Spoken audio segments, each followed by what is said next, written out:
पुण्यातून एक धक्कादायक बातमी समोर येते। परदेशी महिलेवर 7 जणांकडून अत्याचार करण्यात आलाय। समर्थ पोलीस ठाण्यात या प्रकरणी तक्रार दाखल करण्यात आली आहे।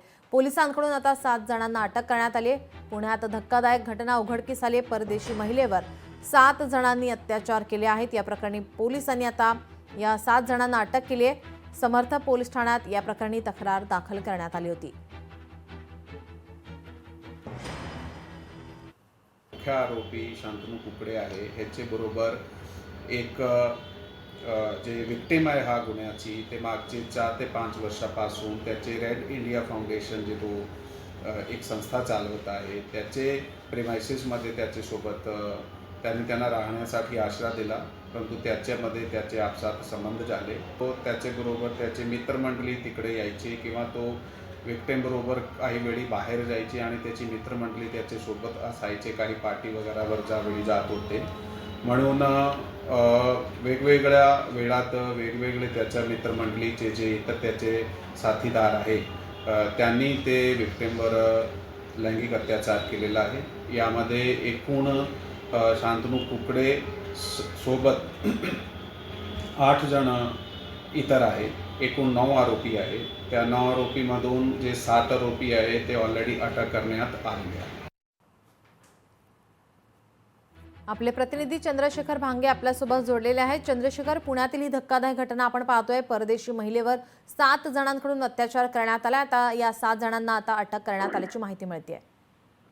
नीलम, हा सगळा प्रकार खूपच धक्कादायक आहे। ही मूळची जी महिला आहे ती भूतान देशातील आहे आणि 2020 मध्ये ही महिला जी आहे ती पुण्यात आली होती। खरं तर त्यामध्ये आपण आरोपी प्रामुख्याने पाहिलं तर शांतनु कुकडे हा राष्ट्रवादी काँग्रेस पक्ष अजित पवार गटाचा एका सेलचा उपाध्यक्ष आहे आणि तो आणि त्याचे इतर 7 मित्र मिळून गेल्या 4 ते 5 वर्षापासून या परदेशी महिलावरती लैंगिक अत्याचार करत होते। आरोपींना त्या पीडित महिलेला घर सुद्धा दिलं होतं आणि खरं तर आपण पाहिलं की ही पीडित महिला शिक्षण सुद्धा घेत होती आणि या पीडित महिलेला वेगवेगळे आमिष दाखवत तिच्यावरती लैंगिक अत्याचाराचा हा सगळा प्रकार 4-5 वर्षापासून सुरू होता। खरं तर शांतनु कुकडे या अगोदर एका लैंगिक अत्याचाराच्या गुन्ह्यामध्ये समर्थ पोलिसांनी त्याला अटक केलेली आहे। खरं तर शांतनु कुकडे हा पुण्यातील कॅम्प परिसरामध्ये एक रॅकेट चालवत असल्याचा आरोप सुद्धा माजी आमदार रवींद्र धंगेकर यांनी केला होता आणि या सगळ्या आरोपानंतर आता शांतनु कुकडे याचं हे जे रॅकेट आहे आणि त्याचे जे इतर 7 साथीदार आहेत त्यामध्ये आपण प्रामुख्याने पाहिलं तर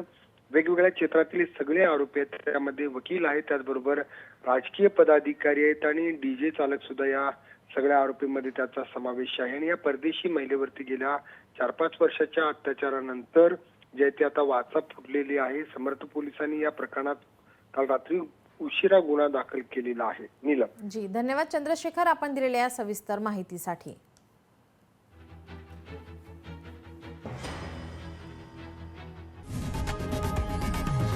लोकशाही मराठी ऐका, पहा, जागरूक रहा।